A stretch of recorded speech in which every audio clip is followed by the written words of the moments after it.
নির্বাচনে কারো নির্দেশ মানবে না বাংলাদেশ, সংবিধানই সবকিছু বলছেন আওয়ামী লীগ নেতারা। দেশের সক্রিয় সরকারি চাকরি দেওয়ার নামে অসংখ্য প্রতারক চক্র, গোয়েন্দা জেলায় আটক ৩ সদস্য। যুদ্ধকালে কোনো দুর্ঘটনা ঘটে না, মন্তব্য জেলনস্কির। আফগান সফরে জাতিসংঘের শীর্ষ নারী কর্মকর্তারা। বিপিএলে চট্টগ্রাম পর্বে দুপুরে কুমিল্লার মুখোমুখি ঢাকা, সন্ধ্যায় বরিশাল খেলবে রংপুরের বিপক্ষে।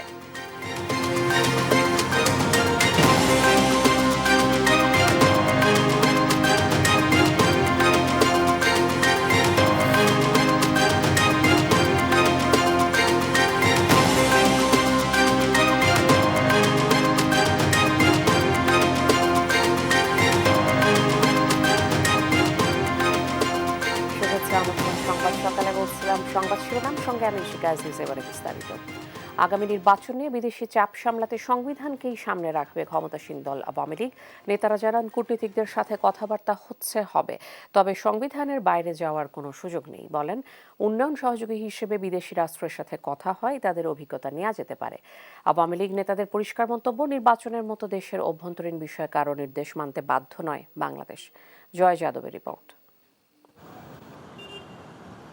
আগামী বছরের প্রথম সপ্তাহেই হবে দ্বাদশ জাতীয় সংসদ নির্বাচন। দুটি বড় দল আওয়ামী লীগ ও বিএনপি নির্বাচন নিয়ে নিজেদের অবস্থান জানান দিচ্ছে। পাশাপাশি আন্তর্জাতিক পরিমণ্ডলেও বাংলাদেশের রাজনৈতিক পরিস্থিতি ও আগামী নির্বাচন নিয়ে আলোচনা আছে। ঢাকায় কূটনৈতিক পাড়ার তৎপরতাও চোখে পড়ার মতো। পরিস্থিতি সামলাতে সংবিধান সমুন্নত রাখার কৌশল ধরেই এগুবে ক্ষমতাসীন আওয়ামী লীগ। দলের নেতারা বলছেন, বিভিন্ন মাধ্যমে কূটনীতিকদের সাথে আলোচনা চলছে তাদের। জানান, আগামী নির্বাচন ইস্যুতে সংবিধানের বাইরে যাবার সুযোগ নেই। আমরা কথা শুনবো, কিছু আছে ডাইরেক্ট চ্যানেল, কিছু আছে ইনডাইরেক্ট চ্যানেল। আমরা দুটাই কিন্তু আমাদের ওপেন আছে, যেখানে আমরা ভালোভাবে প্রত্যেকটা জিনিস তাদের বোঝাতে পারছি। এবং যতই সময় যাবে আমার মনে হয় যে কূটনৈতিকরা, ডিপ্লোম্যাটরা সব অবশ্যই তারা একটা ইলেকশনের পক্ষে থাকবে। আমাদের স্বাধীনতার সার্বভৌমত্বকে প্রতি শ্রদ্ধা রেখে কেউ যদি কোনো উন্নয়নের, গণতন্ত্রের উন্নয়নের জন্য, হিউম্যান রাইটস সিচুয়েশনের উন্নয়নের জন্য, মানুষের কথা বলার অধিকার, এগুলো ব্যাপারে যদি তাদের কোনো অবজারভেশন থাকে, কোনো মন্তব্য থাকে, সেটা আমরা অবশ্যই দেখব। উন্নয়ন সহযোগী হিসেবে বিদেশি রাষ্ট্রের অভিজ্ঞতা কাজে লাগানো যেতে পারে, কিন্তু অভ্যন্তরীণ বিষয়ে কোনো নির্দেশ মানা যাবে না, জানান নেতারা। উন্নয়ন সহযোগীরা আমাদের সাথেও কাজ করে, অর্থনৈতিক উন্নয়নে, সামাজিক উন্নয়নে তারা সহযোগিতা করে। রাজনীতির ক্ষেত্রেও তাদের অভিজ্ঞতা আমরা কাজে লাগাবো, কিন্তু তাদের কোনো নির্দেশে বাংলাদেশ চলবে না, এটা স্পষ্ট। নির্বাচনের ক্ষেত্রে আমাদের আইন আছে, নির্বাচন কমিশন আছে, নির্বাচন পরিচালনা করবে নির্বাচন কমিশন। আমি মনে করি আমাদের নির্বাচন এবং আমাদের যে নির্বাচন পরিচালনার যে আইন, সেগুলো খুবই যুগোপযোগী। আমরা সব কিছুই শুনতে পারবো, তাদের যা বলার সব শুনতে পারবো, কিন্তু আমরা মানতে পারবো শুধুমাত্র সংবিধান। We can talk to the diplomats, we can listen to the diplomats, but we will proceed as per the constitution. নেতারা বলছেন, সব দলের অংশগ্রহণে আগামী নির্বাচনের জন্য মাঠ তৈরি করা হবে, কিন্তু অনির্বাচিত কারো কাছে ক্ষমতা হস্তান্তরের ষড়যন্ত্র কখনোই সফল হতে দেবে না আওয়ামী লীগ। জয় যাদব, দেশ টিভি, ঢাকা। সেনাবাহিনী থেকে শুরু করে স্বাস্থ্য অধিদপ্তর, টাকা দিলেই মিলবে চাকরি। আস্থা অর্জনে প্রার্থীদের সঙ্গে সাক্ষাৎ দিতেন সেনাবাহিনীর পোশাক পরে। গ্রাফিক্সের ভালো কাজ জানায় হুবহু সরকারি নিয়োগপত্র বানিয়ে হাতে ধরিয়ে দিয়েই লাখ লাখ টাকা আত্মসাৎ করত চক্রটি। গোয়েন্দা অভিযানে চক্রটির ৩ সদস্য গ্রেপ্তারের পর জানা যায় এসব তথ্য। বিস্তারিত জানাচ্ছেন মৌ খন্দকার। সাধারণ চোখে দেখে বোঝার উপায় নেই এই নিয়োগপত্র কৃষি মন্ত্রণালয়ের নয়। স্বাস্থ্য অধিদপ্তর থেকে শুরু করে যে কোনো সরকারি দপ্তরের নিয়োগপত্রই হরমেশাই বানিয়ে ফেলতে পারত এই চক্র। সেনাবাহিনীর ভুয়া নিয়োগপত্র দিয়েও ভুক্তভোগীর কাছ থেকে হাতিয়ে নিয়েছে লক্ষ লক্ষ টাকা। ভুক্তভোগীরা বলছেন, যে কোনো মাধ্যমে প্রথমে পরিচয় পর্ব শেষ করত চক্রটি, পরে শুরু করত চাকরি দেওয়ার কথাবার্তা। চূড়ান্ত পর্যায়ে সামনে আসতেন সেনাবাহিনীর পোশাক পরা কোনো কর্মকর্তা। উদ্দেশ্য আস্থা অর্জন। সেনাবাহিনীর ভিতরে চাকরি দিবে এই বলে উনি আমার কাছ থেকে 7 লক্ষ টাকা নিছে। আমাদেরকে কার্ড দেয়, অ্যাপয়েন্টমেন্ট লেটার দেয়। পরে আমরা যখন যোগদান করি তখন বলে যে তোমাদের 3 মাসের জন্য ছুটি হয়ে গেছে। চাষি ফ্যামিলির থেকে 8-10 লাখ টাকা মানে চলে যাওয়া মানে স্যার এখন মনে করেন যে প্রচুর করুণ অবস্থা। গোয়েন্দারা বলছেন প্রতারক চক্রের মূল হোতা কামরুজ্জামান গ্রাফিক্সের ভালো কাজ জানায় সরকারি দপ্তরের নিয়োগপত্রের ন্যায় হুবহু নিয়োগপত্র তৈরি করতে পারতেন। আগ্রহী প্রার্থী জোগাতে কাজ করতেন চক্রের অন্য সদস্যরা। তার সাথে আরও 4-5 জনের নাম এসেছে, তাদেরকে আমরা খুঁজছি এবং যে প্রান্তিক দালালের মধ্যে একজনকে আমরা নাজিরকে গ্রেপ্তার করেছি, সে ন্যাশনাল হাসপাতালের ওয়ার্ড বয়। আরও 4 জন রয়েছে, তারাও এই কাজটি করে থাকেন। সব মিলিয়ে তারা স্বীকার করেছেন এবং আমরা তাদেরকে রিমান্ডে নিই বাকি তারা কোথায় কার কাছ থেকে টাকা নিয়েছেন সেগুলো খুঁজে বের করব। এই প্রতারক চক্রের সঙ্গে সরাসরি কোনো কর্মকর্তার জড়িত কিনা তদন্ত করা হচ্ছে, আর চক্রের বাকিদের ধরতে চলছে অভিযান। বাকি যাদের নাম আমরা পেয়েছি আমরা মনে করি প্রত্যেককে আমরা আইনের আওতায় নিয়ে আসব। মৌ খন্দকার, দেশ টিভি, ঢাকা। শীতের খবর জানবো এবারে। সরাসরি যুক্ত আছেন পঞ্চগড় ও চুয়াডাঙ্গার সহকর্মীরা। প্রথমেই কথা বলবো পঞ্চগড়ে রাশেদুজ্জামান বাবুর সঙ্গে। বাবু, পঞ্চগড়ে আজ সর্বনিম্ন তাপমাত্রা কত আপনি জানতে পেরেছেন কিনা, আর জনসাধারণের দুর্ভোগের চিত্র আমাদের জানান। ধন্যবাদ ইশিকা। আসলে আপনি জানেন যে পঞ্চগড় একটি শীতপ্রবণ জেলা। এই জেলায় কিন্তু আসলে প্রতি বছরই কিন্তু দেশের যে সর্বনিম্ন তাপমাত্রা সেটি কিন্তু পঞ্চগড়ে বিরাজ করে। বিশেষ করে আজকে সকাল 6টায় আমরা তেঁতুলিয়া অফিসে খবর দিয়েছি, সেখানে তাপমাত্রা রেকর্ড করা হয়েছে 6.8 ডিগ্রি সেলসিয়াস, যেহেতু সকাল 6টায়। আসলে আপনাকে জানাই যে আসলে সকাল থেকে কিন্তু আসলে ঘন কুয়াশায় ঢাকা ছিল পুরো পঞ্চগড়।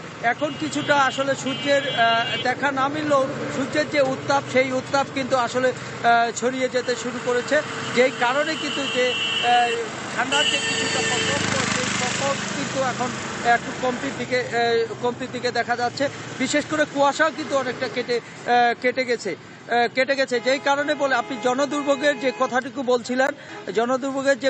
বলছিলেন, আসলে মানুষ, পঞ্চগড়ের মানুষ, অধিকাংশ মানুষ কিন্তু কৃষিকাজ সহ বিভিন্ন পেশায় নিয়োজিত। শতকরা কিন্তু 85% মানুষ কিন্তু এই বিভিন্ন শ্রম বিক্রি করে জীবিকা নির্বাহ করে, কিন্তু তাদের জীবন জীবিকা কিন্তু অত্যন্ত মানবত জীবনযাপন শুরু হয়েছে।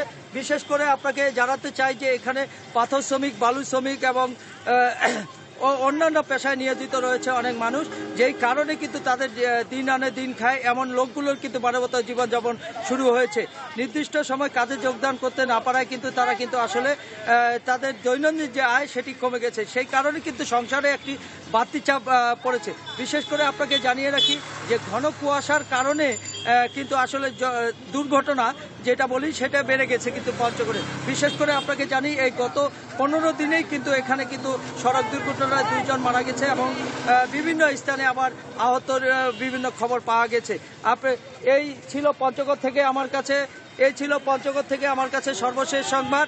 আমাদের সাথে যুক্ত রয়েছেন, শীত পরিস্থিতি নিয়ে কথা বলতে যুক্ত রয়েছেন চুয়াডাঙ্গা প্রতিনিধি খায়রুজ্জামান সেতু। আমরা এখন জানবো সেতুর কাছ থেকে, সেতু, আপনার জেলার সর্বশেষ শীতের পরিস্থিতি কেমন?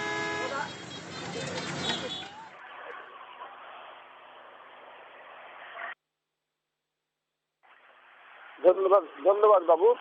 আমি আপনাকে জানিয়ে রাখি যে চুয়াডাঙ্গাতে কিন্তু এই কুয়াশা কাটার পর থেকেই তাপমাত্রা বাড়তে শুরু করছিল। ইতিমধ্যে গতকাল পর্যন্ত তাপমাত্রা 10-11 ভিতরেই ছিল, কিন্তু আজকে কিন্তু হঠাৎ করে তাপমাত্রা কমে গেছে। আজকে চুয়াডাঙ্গা আবহাওয়া অফিস হচ্ছে সর্বশেষ সর্বনিম্ন তাপমাত্রা রেকর্ড করেছে, সেটা হচ্ছে 8.7 ডিগ্রি সেলসিয়াস। আমি আরো জানিয়ে রাখি সেটা হচ্ছে যে আমাদের এই সকালের দিকে কিন্তু শীত অনুভূত হচ্ছে একটু বেশি। সকালের পরে যখন রোদ উঠে যাচ্ছে, তখন রোদের তীব্রতার কারণে শীত ওইভাবে আর কিছু জায়গা করে নিতে পারছে না। আচ্ছা, এইদিকে মানুষ যদি নিম্নমানের মানুষের কথা বলতে চাই, তাহলে নিম্নমানের মানুষ কিন্তু এই শীতের তীব্রতা সকালের দিকে অনুভূতি হচ্ছে। তাদের মূলত সমস্যা হচ্ছে সকালের দিকে, কারণ তারা কিন্তু সকালবেলা বাড়ি থেকে বের হচ্ছে কাজের সন্ধানে, সেই সময় কিন্তু প্রচন্ড শীত অনুভূতি হচ্ছে এবং এক কথায় বলতে পারেন যে হিম হাওয়া হাত পা হিমেল হাওয়াই হিম হয়ে যায়, হিমাত হয়ে যাচ্ছে তারা। আমি আরো জানিয়ে রাখি যে এই যে সম্প্রতি যে কুয়াশা পড়ছিল আর কি, এই কুয়াশায় কিন্তু আমাদের চুয়াডাঙ্গাতে বোরো যে ধান লাগানো হয়েছিল, এই ধানের কিন্তু ক্ষতির আশঙ্কা করছিল কৃষকরা। ক্ষতি হয়েছে কিন্তু ওই খুব একটা যে ক্ষতিগ্রস্ত হয়েছে তা কিন্তু না, ক্ষতিগ্রস্ত হয়েছে মূলত দেখা যাচ্ছে কয়েকটা বোরো ধানের চারা আর কি, চারা হয়তো মরে গিয়েছে আর কি, মারা যাওয়ার কারণে আংশিক ক্ষতিগ্রস্ত হয়েছে। এগুলো তারা হচ্ছে নতুন করে যেগুলো মারা গেছে সেই চারাগুলো জমি থেকে ফেলাই দিয়ে নতুন করে চারা লাগাচ্ছে। আচ্ছা, আমি আরো জানিয়ে রেখে যে এই ঠান্ডা হিমেল হাওয়ায় কিন্তু চুয়াডাঙ্গাতে ঠান্ডা জনিত রোগে আক্রান্ত রোগী কিন্তু বাড়তে আছে, এটা কিন্তু বন্ধ হয়নি। যদিও সকালের দিকে তাপমাত্রা কম থাকছে এবং শীত অনুভূতি বেশি হচ্ছে, রোদ উঠে যাওয়ার পরে ওই পরিমাণ ঠান্ডা অনুভূতি হচ্ছে না, কিন্তু তারপরেও কিন্তু হাসপাতালগুলোতে কিন্তু ঠান্ডা জনিত হচ্ছে রোগীর সংখ্যা বাড়তে আছে। ঠিক এর আগেও আমি যেমনটা বলছিলাম যে আন্তঃবিভাগ এবং বহির্বিভাগে সমান তালেই কিন্তু রোগী আসতেছে। এর ভিতরে সবচেয়ে বেশি আক্রান্ত হচ্ছে ডায়রিয়া ও নিউমোনিয়ারে। আর ডায়রিয়া নিউমোনিয়ার ভিতরে সবচেয়ে বেশি আক্রান্ত হচ্ছে শিশুরা। এছাড়া আমি আপনাকে জানিয়ে রাখি সেটা হচ্ছে যে চুয়াডাঙ্গাতে কিন্তু বেশ কিছুদিন আগে আমি আপনাদের জানাইছিলাম যে জেলা প্রশাসন 21,000 কম্বল নিয়েছে, সেই কম্বল বিতরণ বলতেছিল কম্বল বিতরণ কার্যক্রম। জি সেতু, ধন্যবাদ আপনাকে। দর্শক বাবু, আপনাকে ধন্যবাদ। দর্শক, আমরা কথা বলছিলাম শীতের তীব্রতা নিয়ে চুয়াডাঙ্গা ও পঞ্চগড়ের সহকর্মীদের সঙ্গে। ব্যাটারি চালিত অটোরিকশার দৌরাত্মে নাকাল লক্ষ্মীপুরের পৌরবাসী। যত্রতত্র পার্কিং আর বেপরোয়া চলাচল তৈরি করছে যানজট। বিআরটি এর তথ্য বলছে লক্ষ্মীপুর শহরে চলাচল করছে 8 থেকে 10 হাজার অটোরিকশা। এগুলোর চলাচল নিয়ন্ত্রণে সংশ্লিষ্ট কর্তৃপক্ষের কার্যকর পদক্ষেপ নেওয়ার দাবি পৌরবাসীর। সাইফুল ইসলামের তথ্য, ছবিতে ডেস্ক রিপোর্ট। ব্যাটারি চালিত অটোরিকশার এমন দাপট লক্ষ্মীপুর পৌরসভার যে কোনো রাস্তায়। যত্রতত্র পার্কিং আর বেপরোয়া চলাচলে অতিষ্ঠ পথচারী সহ স্থানীয়রা। অটোরিকশার বেপরোয়া চলাচলে সৃষ্টি হচ্ছে যানজট।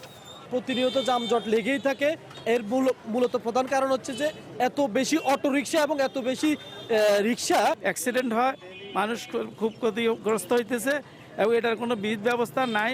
বিআরটি এর তথ্য বলছে লক্ষ্মীপুর পৌরসভায় চলাচল করছে 8 থেকে 10 হাজার অটোরিকশা। এসবের চলাচল নিয়ন্ত্রণ করার কথা জানান বিআরটি এর এই কর্মকর্তা। এগুলি রেজিস্ট্রেশন দেওয়ার কোনো সিস্টেম এখনও গভর্নমেন্ট করে নাই। এই গাড়িগুলো সাধারণত গ্রাম অঞ্চলে চলার কথা, ফিডার রোডে, কিন্তু তারা মেন রোডে আইসে পড়ে। আর এদের মামলা দেওয়ার মতো কোনো এভিডেন্সে খুঁজে পাওয়া যায় না। অর্থাৎ তার একটা ব্লুবুক নাই, তার একটা লাইসেন্স নাই, তার রুট পারমিট নাই। পুলিশ প্রশাসন বলছে অটোরিকশার সংখ্যা ও চলাচলের সময় নির্ধারণ করবে পৌরসভা, আর সিদ্ধান্ত বাস্তবায়নে সহায়তা করবে পুলিশ।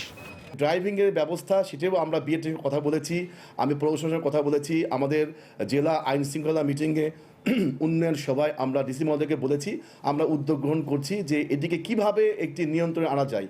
ব্যাটারি চালিত অটোরিকশার নিবন্ধনে উদ্যোগ নেওয়ার কথা জানিয়েছে পৌর কর্তৃপক্ষ। অটোরিকশা যে নিবন্ধন করব তার জন্য আমরা একটা আধুনিক সফটওয়্যার যারা আছে, সফটওয়্যার ডেভেলপমেন্ট, ওদের সাথে আমরা আলাপ করছি। এটা একটা কিউআর কোড থাকবে, সেই কোডের মাধ্যমে স্ক্যান করলে যে অটোরিকশার গাড়ির মালিক এবং ড্রাইভার যারা, তাদের পুরো ডাটাবেসটা চলে আসবে। অটোরিকশার চলাচল নিয়ন্ত্রণে সংশ্লিষ্ট কর্তৃপক্ষ কার্যকর পদক্ষেপ নেবে, এমনটাই প্রত্যাশা লক্ষ্মীপুর পৌরবাসীর। নিউজ ডেস্ক, দেশ টিভি। প্রায় 1.5 বছর ধরে অকেজো অবস্থায় পড়ে রয়েছে যশোর 250 শয্যা জেনারেল হাসপাতালের অত্যাধুনিক এক্স-রে মেশিন ও কালার আলট্রাসোনো মেশিন। রোগ নির্ণয় চলছে পুরনো মেশিন দিয়ে। এতে একদিকে যেমন কাঙ্ক্ষিত সেবা থেকে বঞ্চিত হচ্ছেন রোগীরা, অন্যদিকে বেসরকারি ক্লিনিকে গিয়ে রোগীদের গুনতে হয় অতিরিক্ত অর্থ। ইন্দ্রজিৎ রায়ের তথ্য ও ছবিতে ডেস্ক রিপোর্ট। 2020 সালের মাঝামাঝিতে অকেজো হওয়ার পর এভাবেই পড়ে আছে যশোর 250 শয্যা বিশিষ্ট জেনারেল হাসপাতালের এক্স-রে মেশিন। একই অবস্থা কালার আলট্রাসোনো মেশিনের। রক্ষণাবেক্ষণের অভাবে 2022 সালে অকেজো হয়ে পড়ে মেশিনটি। দীর্ঘদিন ব্যবহার না করায় এসব মেশিনের উপর পড়ছে ধুলোবালির আস্তর। ডিজিটালটা পড়ে আছে, বেশ কিছুদিন ধরে পড়ে আছে, আর ওই মেশিনটা দিয়ে চালাচ্ছে। এখন কি রিপোর্ট আসে আল্লাহ জানে। পুরনো মেশিন চালু থাকলেও উন্নত সেবা থেকে বঞ্চিত হচ্ছেন চিকিৎসা নিতে আসা রোগীরা। এ অবস্থায় বেসরকারি ক্লিনিক ও হাসপাতাল থেকে বেশি টাকা ব্যয়ে পরীক্ষা নিরীক্ষা করাতে বাধ্য হচ্ছেন। আমার ওয়াইফকে নিয়ে আসছি, এখন সর্বাধুনিক যেটা ওটা তো নষ্ট, এখন পাশের এটাতেই করাচ্ছে। যদি রঙিন হতো হয়তো বা ভালো হতো, আমরা কিরকম রিপোর্ট পাবো সেটাও ভালো বলতে পারছি না। চালু থাকা পুরনো মেশিনে কাঙ্ক্ষিত সেবা দেওয়া সম্ভব হচ্ছে না বলে স্বীকার করেন চিকিৎসকও। চিকিৎসা সেবা যে নতুনত্ব যন্ত্রপাতি প্রয়োজন সেটা আমাদের হসপিটালে নাই বললেই চলে, এবং অত্যাধুনিক যে পরীক্ষাগুলো এখানে করা সম্ভব নয় আলট্রাসোনোগ্রামের। এর জন্য আরও ভালো উন্নত মানের মেশিন প্রয়োজন বলে আমি মনে করি। তবে অকেজো থাকা এক্স রে ও আল্ট্রাসাউন্ড মেশিনের কারণে রোগ নির্ণয় ব্যাহত হচ্ছে এমন অভিযোগ মানতে নারাজ হাসপাতালের তত্ত্বাবধায়ক। জানান, শিগগিরই মেরামতের মাধ্যমে সচল করা হবে অকেজো মেশিন দুটি। দুইটা ডিজিটাল এক্স রে মেশিন আছে, একটা মেশিন ফুললি ফাংশনাল, আর একটা মেশিন মাঝে মাঝে এটা একটু গরম হয়ে যাচ্ছে, হট হয়ে যাচ্ছে। আমরা নিউমোর বডিকে ইনভাইট করছি এবং তারা সামনে এসে এটা কারেকশন করার কথা বলছেন। আর আল্ট্রাসোনো মেশিন আমাদের মাঝখানে একটু একটা রে আসছিল এবং আমাদের ট্র্যাক বল যেটা এটা প্রেশার বলে একটু প্রবলেম দেখা দিয়েছিল। দ্রুত সময়ের মধ্যে মেশিন দুটি সচল করার দাবি জানিয়েছেন ভুক্তভোগী রোগী ও স্বজনরা। নিউজ ডেস্ক, দেশ টিভি।